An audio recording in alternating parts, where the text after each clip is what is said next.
Hello friends, मैं हूं आपका दोस्त C A Shiv Kumar Sharma and welcome to our channel expert advice by C A. आज का जो हमारा टॉपिक है वो है section 148 of income tax act 1961। अभी जो रिसेंट टाइम के अंदर जो है काफ़ी सारे लोगों के पास जो है वो सेक्शन 148 के नोटिस आ रहे हैं, जिसके अंदर जो है डिपार्टमेंट उनको रिटर्न फाइल करने के लिए बोल रहा है या उन्होंने जो भी क्वेश्चन पूछा है उससे रिलेटेड वो रिप्लाई जो है वो एसएससी से डिमांड कर रहे हैं। तो सबसे पहले हम बात करते हैं कि सेक्शन 148 किस लिए होता है। एक्चुअली जो सेक्शन 148 है वो असेसिंग ऑफिसर को जो है वो पावर देता है कि अगर उनको ये लगता है कि जिस असेसी ने रिटर्न फाइल करी है या रिटर्न फाइल नहीं भी करी है और उनके पास कुछ इस तरीके का एविडेंस है जिसके बेसिस पे वो कह सकते हैं कि असेसी ने इनकम एस्केप करी है, तो उस केस में जो है वो जो सेक्शन है सेक्शन 148 वो असेसिंग ऑफिसर को पावर देता है कि वो असेसी से जो है वो रिटर्न फाइल करने के लिए जो है बोल सके अगर उन्होंने रिटर्न फाइल नहीं करी है। और अगर उन्होंने रिटर्न फाइल करी है तो उनको जो भी डिस्क्रिपेंसी उसके अंदर नज़र आती है तो उससे रिलेटेड जो है वो उनसे जो है क्वेश्चन पूछ सकते हैं और एसएससी की लायबिलिटी बनती है कि वो उनको जो भी उनका क्वेश्चन है उससे रिलेटेड इन्फॉर्मेशन प्रोवाइड करे, उसका रिप्लाई जो है वो डिपार्टमेंट को सबमिट करे। तो अब क्वेश्चन ये उठता है कि सेक्शन 148 के जो नोटिस हैं उसको कितने टाइम पीरियड के अंदर जो वो इशू किया जा सकता है। जो सेक्शन 148 के जो नोटिस होते हैं, अगर असेसिंग ऑफिसर को ये लगता है कि आपने जो इनकम एक्सकेप की है उसकी जो लिमिट है वो 50 लाख से कम है, तो उस केस में जो है आपको with in 3 years of the from the end of the relevant assessment year आपको जो है नोटिस इशू कर सकता है। और अगर आपको उनको असेसिंग ऑफिसर को ये लगता है कि आपकी जो इनकम एक्सकेप है उसकी वैल्यू 50 लाख रुपीज़ से अबव है, तो उस केस में जो है असेसिंग ऑफिसर के पास पावर है कि वो आपको 10 ईयर्स के अंदर कभी भी जो है वो नोटिस इशू कर दे और आपसे जो है वो क्वेश्चन पुट अप कर ले।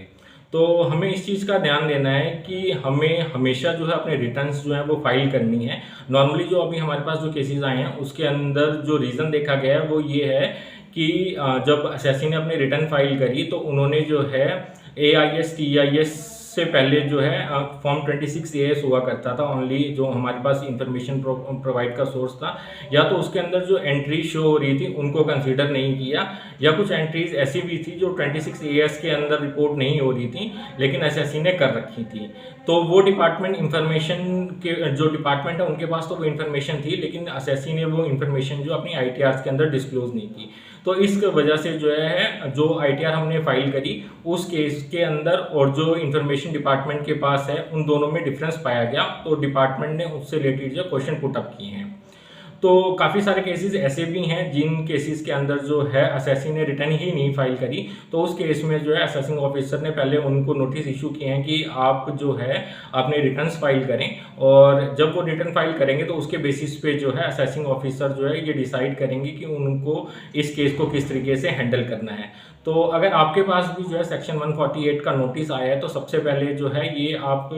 अपना रिप्लाई जरूर सबमिट करें। कुछ केसेस में देखा है कि असेसी जो है इग्नोरेंस की वजह से जो है अपना रिप्लाई सबमिट नहीं कर रहे हैं, तो इसके ना बहुत भारी कॉन्सिक्वेंसेस हो सकते हैं। आप जो है उसका उस नोटिस को जरूर कंप्लाई करें, उसका जरूर रिप्लाई करें। अगर आपको किसी तरीके की दिक्कत आ रही है तो आपके जो भी नियर बाय प्रोफेशनल है आप उनको कांटेक्ट कर सकते हैं और उनकी हेल्प लेके जो है वो सेक्शन 148 के नोटिस का रिप्लाई कर सकते हैं। अब क्वेश्चन ये उठता है कि अगर असेसी को पता है कि उन्होंने इनकम एस्केप भी करी है और उनको ये भी पता है कि उनके पास नोटिस आया है, तो उस केस में अगर वो उसका फिर भी रिप्लाई नहीं देते तो क्या होगा। तो इस केस के अंदर जो है सेक्शन 271 जो है वो पे के अंदर आ जाएगा। इसके अंदर जो है जो भी उनको आपको डॉक्यूमेंट के बेसिस पे जो भी इंफॉर्मेशन उनके पास है उसके बेसिस पे पहले तो असेसिंग ऑफिसर जो है आपकी डिमांड जो टैक्स पेबल है उसको निकालेंगे और उसके बाद जो वो सेक्शन 271 का जो है रेफरेंस देके आपके ऊपर जो है पेनल्टी भी लगा सकते हैं, इनकम एक्सकेपिंग की जो पेनल्टी है वो और रिटर्न ना फाइल करने की वो पेनल्टी। तो आपको जो है इस चीज़ का जरूर ध्यान देना है कि आप जब सेक्शन 148 से रिलेटेड रिप्लाई ड्राफ्ट करें तो उसके अंदर सबसे पहले आपको उस नोटिस के अंदर डिपार्टमेंट ने किस चीज़ से रिलेटेड जो है आपके ऊपर क्वेरी पुटअप करी है उस चीज़ को जो है सबसे पहले हाईलाइट करके देखना है, और आपका जो रिप्लाई जो ड्राफ्ट होगा वो उसी डिस्क्रिपेंसी से रिलेटेड उसके नियर बाय जो है वो ड्राफ्ट होगा। मान के चलिए अभी जो एक नोटिस हमने देखा है उसके अंदर जो है असेसी ने जो है 10 लाख रुपए की जो है अपनी एफडी करवाई 1 साल के अंदर, और उन्होंने जो है अपनी आईटीआर जो है वो फाइल नहीं करी। तो जो बैंक्स होते हैं उनको अपनी अगर इस तरीके की कोई हाई वैल्यू ट्रांजैक्शंस होती है तो वो जो है एसएससी के पैन के साथ जो है इनकम टैक्स डिपार्टमेंट को जो है रिप्लाई करना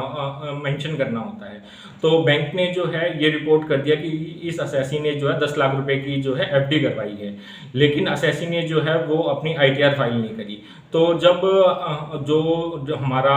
इनकम टैक्स डिपार्टमेंट के जो सॉफ्टवेयर्स हैं उन्होंने जो है इस चीज़ को डिटेक्ट किया कि 10 लाख रुपए की एफडी हुई है और एसएससी ने आईटीआर नहीं फाइल करी, तो इससे रिलेटेड जो है उनके पास ट्रिगर हुआ कि यहाँ ये केस जो है वो इनकम एक्सपेक्टिंग का केस हो सकता है। तो असेसिंग ऑफिसर ने जो है वो सेक्शन 148 का नोटिस इशू किया है और उनको बोला है कि आप अपनी जो है रिटर्न फाइल करें। तो इस केस में जो है आपको इन पॉइंट्स को ध्यान में रखते हुए ही अपनी रिटर्न फाइल करनी है, और अगर आप ऑलरेडी रिटर्न फाइल कर रखी है आपने और उसके बाद आपके पास नोटिस आया है तो आपको उस डिस्क्रिपेंसी को ध्यान में रखते हुए अपने नोटिस का जो है ड्राफ्ट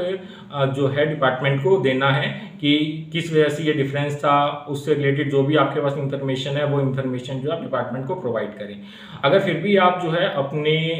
जो नोटिस का कंप्लाई नहीं करते तो उस केस में जो है आपको 271 की जो है वो पेनल्टी तो लगेगी ही लगेगी। उसके बाद जो है डिपार्टमेंट जो है अपनी इंफॉर्मेशन के बेसिस पे जो है वो असेसमेंट करेगा, जो कि काफ़ी हार्श हो जाती हैं अगर आपका केस जो है वो बहुत बड़ा है।